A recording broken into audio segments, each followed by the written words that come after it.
নির্বাচনী প্রচারণা সহ রাজনৈতিক আলোচনাকে কেন্দ্র করে ৩ জেলায় সংঘর্ষের ঘটনা ঘটেছে। এতে ৩ জন গুলিবিদ্ধ সহ কয়েকজন আহত হয়েছেন। আর এই বিষয়গুলো তদন্ত সাপেক্ষে প্রয়োজনীয় ব্যবস্থা নেওয়ার কথা জানিয়েছে স্থানীয় প্রশাসন। বিএনপির লোকজনগুলো এখানে এসে সকল চেয়ার ভেঙে চুরমার করে দিয়েছে। সঠিক সময় সেনাবাহিনী আসার কারণে তারা আমাদের উপর তেমন কোনো ক্ষতি করতে পারেনি। যে কানাইপুর আর্ট সেন্টারের সংলগ্ন যে পুকুরটি রয়েছে, এই পুকুরে কিছু পুলিশের লুট যাওয়া অস্ত্র বা কিছু অবৈধ অস্ত্র যেগুলো পুলিশ জব্দ করে রেখেছিল ৫ই আগস্টের পর যখন সেগুলো থানা থেকে লুট হয়ে যায়, সে ধরনের কিছু অস্ত্র বা সরঞ্জামাদি দুষ্কৃতিকারীরা তাদের নিজেদের ব্যবহারের জন্য বা আসন্ন নির্বাচনকে হুমকির মুখে ঠেলে দেওয়ার জন্য এই অস্ত্রগুলো এখানে তারা সংরক্ষণ করে রেখেছে গোপনভাবে।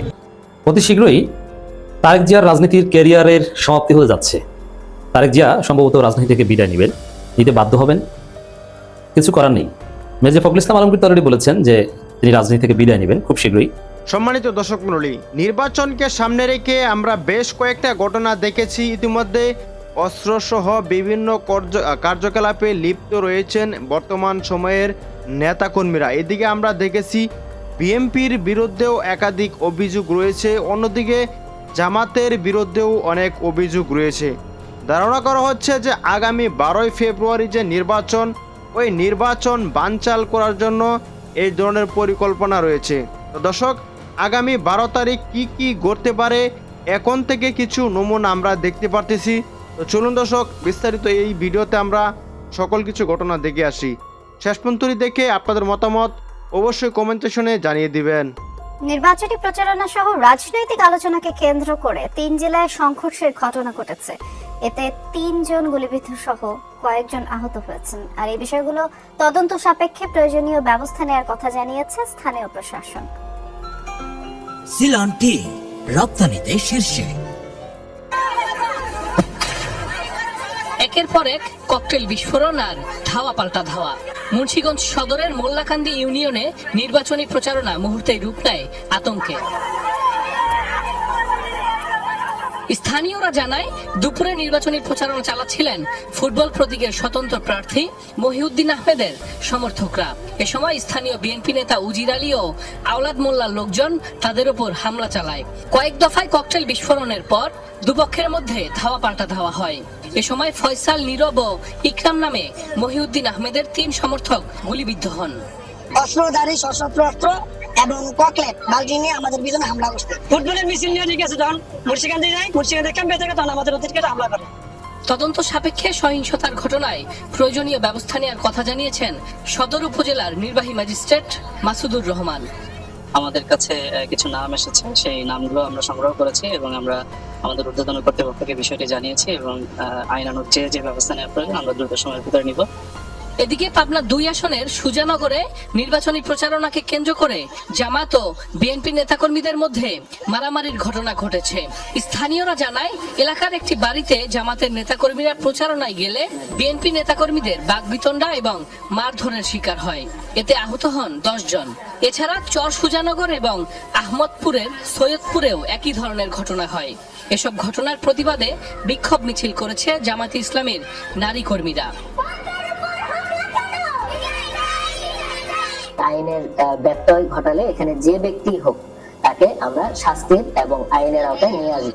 এছাড়া ভোলা সদর উপজেলার ভেলুমিয়া এলাকায় রাজনৈতিক বিভিন্ন ইস্যু নিয়ে বাকবিতণ্ডার জেরে ইসলামী আন্দোলন ও জামাতের কর্মী সমর্থকদের মধ্যে মারামারির ঘটনায় অন্তত 4 জন আহত হয়েছে।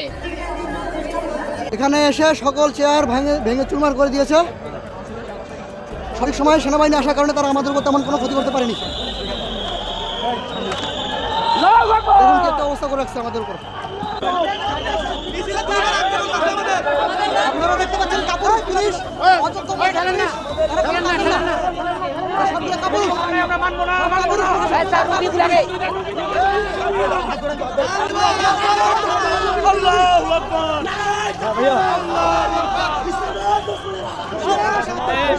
জামাতে ইসলামের সমাবেশে এসেছিলাম, এসে কথা শুনতেছি অতর্কিতভাবে হামলা করলো বিএনপির ফলাফল। উপর থেকে ঢিল মারতে মারতে ইট আসে আমার মাথার উপরে। এরপরে আর কিছু আমি বলতে পারতেছি না। পরিকল্পিতভাবে তারা আজকে পরিকল্পিতভাবে এলাকায় ওরা হামলা, ওদের এলাকা তো ওদের আজাদ মিয়ার এলাকা।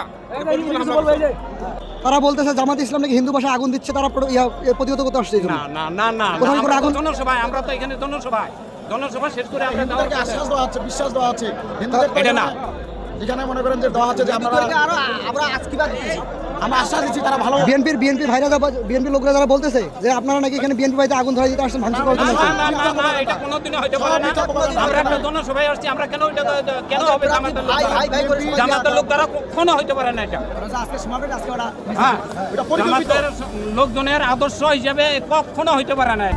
যে কানাইপুর আর্ট সেন্টারের সংলগ্ন যে পুকুরটি রয়েছে, এই পুকুরে কিছু পুলিশের লুট যাওয়া অস্ত্র বা কিছু অবৈধ অস্ত্র যেগুলো পুলিশ জব্দ করে রেখেছিল 5ই আগস্টের পর যখন সেগুলো থানা থেকে লুট হয়ে যায়, সে ধরনের কিছু অস্ত্র বা সরঞ্জামাদি দুষ্কৃতিকারীরা তাদের নিজেদের ব্যবহারের জন্য বা আসন্ন নির্বাচনকে হুমকির মুখে ঠেলে দেওয়ার জন্য এই অস্ত্রগুলো এখানে তারা সংরক্ষণ করে রেখেছে গোপনভাবে।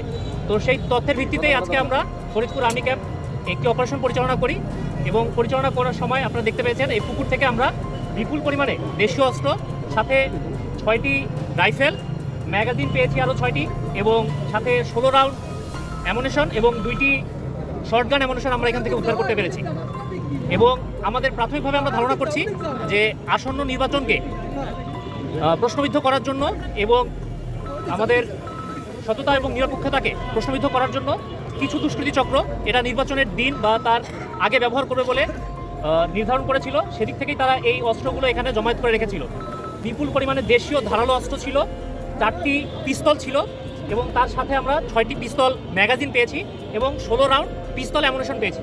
এছাড়াও হচ্ছে এবং সাথে কিছু বল্লম তৈরি করার কিছু সরঞ্জামাদি আমরা এখানে পেয়েছি, যেগুলো তারা লম্বা বল্লম হয়তো তৈরি। পুলিশ বর্তমানে যেটা বলেছে আর কি, যে এই অস্ত্রগুলো সরাসরি তারা ব্যবহার করে না তাদের কাজের জন্য, তবে থানা থেকে লুট হয়ে যাওয়া অস্ত্র কিনা এ ব্যাপারে আমাদের সন্দেহ থেকে যায়। কারণ আপনারা জানেন 5ই আগস্টের পরে থানা থেকে যখন অস্ত্র লুট হয়ে যায়, সাথে তাদের যে দলিল দস্তাবেজগুলো ছিল এগুলো পুড়িয়ে ধ্বংস করে ফেলা হয়। সুতরাং এগুলো তাদের কাছে জমা ছিল কিনা প্রাথমিকভাবে এটা বলা যাচ্ছে না, হয়তোবা পুলিশ এ ব্যাপারে তদন্ত করে আমাদেরকে পরবর্তী রিপোর্ট জানাতে পারে। পানি সেচ করার চেষ্টা করেছি, কারণ আমরা ভেবেছিলাম যে এখানে যেহেতু অনেক পানি আছে জালে উঠে আসবে কিনা এ ব্যাপারে আমাদের সন্দেহ ছিল। পরবর্তীতে আপনারাও দেখেছেন যে যখন জাল টানা হয়েছে সবকিছু কিন্তু জালের সাথে আসেনি। ধারণা করা হচ্ছে এটি আরও 1 বা 1.5 বছর আগে যদি এখানে রাখা হয়ে থাকে তাহলে উপরে মাটি বা ময়লা আবর্জনা জমা হতে হতে এটা অনেক নিচে চলে গিয়েছিল। সেজন্য পরবর্তীতে এখানে ফায়ার সার্ভিসের ডুবুরিরা এবং স্থানীয় জনগণের সহযোগিতায় আমরা জিনিসগুলোকে উদ্ধার করতে সক্ষম হয়েছি। তবে আমাদের ধারণা এখানে আরও থাকতে পারে। অতি শীঘ্রই তারেক জিয়ার রাজনীতির ক্যারিয়ারের সমাপ্তি হয়ে যাচ্ছে। তারেক জিয়া সম্ভবত রাজনীতি থেকে বিদায় নিতে বাধ্য হবেন, কিছু করার নেই। মির্জা ফখরুল ইসলাম আলমগীর অলরেডি বলেছেন যে তিনি রাজনীতি থেকে বিদায় নেবেন খুব শীঘ্রই। তার এলাকায় তার ভোট নাই এটাও তিনি জানেন, যার ফলে এখন অনুরোধ করছেন যে দেলোয়ার তো অনেক এমপি হতে পারবে, অনেকবার ভবিষ্যৎ আছে, আমার তো এই লাস্ট ইলেকশন, বাবা আমাকে একটু সুযোগ দাও। তারেক রহমানের ভবিষ্যৎ নেই, এটা তারেক রহমান বুঝতে পারছেন। এই জন্য তারেক রহমান এখন আরেকটা অঘটনের দিকে, আগুনের দিকে পা বাড়াচ্ছেন। দর্শক, এই ঘটনা সামনে এসেছে যেটা অত্যন্ত তাৎপর্যপূর্ণ। দর্শক, তারেক রহমান কেন তারেক রহমানের রাজনীতির ক্যারিয়ার ইতি হতে যাচ্ছে এটা আগে বলি, তারপরে যে বিষয়টা বিশ্লেষণ করছি আজকে। জনগণ চাইলে রাজনীতিতে ফিরতে পারেন শেখ হাসিনার সন্তানরা। এর মানে তারেক এখন জয়, পুতুল এদেরকে রাজনীতিতে ডাকছেন যে আসেন আসেন, জনগণ চাইলে এটা একটা ভাওতাবাজি কথা। আওয়ামী লীগের লোকজন তো চাই, আর জনগণ চায় বিএনপি। আওয়ামী লীগ কি বিএনপি চাইবে, জামাত চাইবে? তো জনগণ চাইলে ফিরতে পারেন, এই কথাটা একটা প্রতারণাপূর্ণ কথা। দেশের আইন অ্যালাউ করলে তারা চাইলে ফিরতে পারেন। জনগণ চায় কিনা এই জন্য তো নির্বাচন করতে হবে, এই জন্যই তো আগে রাজনীতিতে ফিরতে হবে। অতএব যে জনগণ চাইলে এটা একটা প্রতারণামূলক কথা। মূল কথা হচ্ছে যে তারেক রহমান তিনি নিজে চাচ্ছেন, আর জনগণ চায় কিনা এটা কি গণভোট দিবেন? আপনাদের গণভোটের বিরুদ্ধে, তাহলে এটা যাচাই করবেন কি হবে? আর জনগণ চায় কিনা এটা প্রমাণ করতে হলেই তো আগে ইলেকশন করতে হবে। আর গোপালগঞ্জ থেকে ইলেকশন করলে জয় পুতুলেরা জিতবে, অরিজিনালি জিতবে। অতএব জনগণ চায়। এখন আসল কথা হচ্ছে তারেক জিয়া চাই। তো আপনি চান যে জয় পুতুল তারা রাজনীতিতে আসুক, এটা বলতে লজ্জা পান কেন? এখন কেন তারেক জিয়া জয় পুতুলকে রাজনীতিতে ডাকছে? This is significant. এর মূল কারণ হচ্ছে জুলাই পরবর্তী নতুন বাংলাদেশে পরিবারতন্ত্রের বিরুদ্ধে আওয়াজ উঠেছে, রাজতন্ত্রের বিরুদ্ধে আওয়াজ উঠেছে। এখানে চারদিকে তরুণ প্রজন্মের কাছে স্লোগান একটাই, যে রাজনীতি করতে হলে নিজ যোগ্যতায় রাজনীতি করতে হবে, বাপের পরিচয়ে, মায়ের পরিচয়ে রাজনীতি চলবে না। হ্যাঁ, বাপ মা এমপি হলে, প্রধানমন্ত্রী, প্রেসিডেন্ট হলেও আপনি রাজনীতি করতে পারবেন, but you have to have quality. আপনার ওন কোয়ালিটি থাকতে হবে। যেমন তারেক জিয়া এই পরীক্ষায় উত্তীর্ণ, যেটা জনগণের প্রত্যাশা, এবং জামাত কিন্তু এই বিষয়টা নিয়ে মার্কেটিং করছে। দর্শক, সম্পূর্ণ ভিডিওটি দেখলেন এবং আজকের এই ভিডিও সম্বন্ধে আপনাদের ব্যক্তিগত মতামত অবশ্যই কমেন্ট সেকশনে জানিয়ে দিবেন। ইতিমধ্যে আমরা দেখেছি যে নির্বাচনকে সামনে রেখে বিভিন্ন ধরনের অস্ত্র কিন্তু সেনাবাহিনীর অভিযানে বেরিয়ে আসতেছে। আগামী 12ই ফেব্রুয়ারি যে নির্বাচন হচ্ছে সেই নির্বাচনকে বানচাল করার জন্য। দর্শক, আপনাদের মতামত অবশ্যই কমেন্ট সেকশনে জানিয়ে দিবেন। দেখা হচ্ছে পরবর্তী ভিডিওতে। আসসালামু আলাইকুম।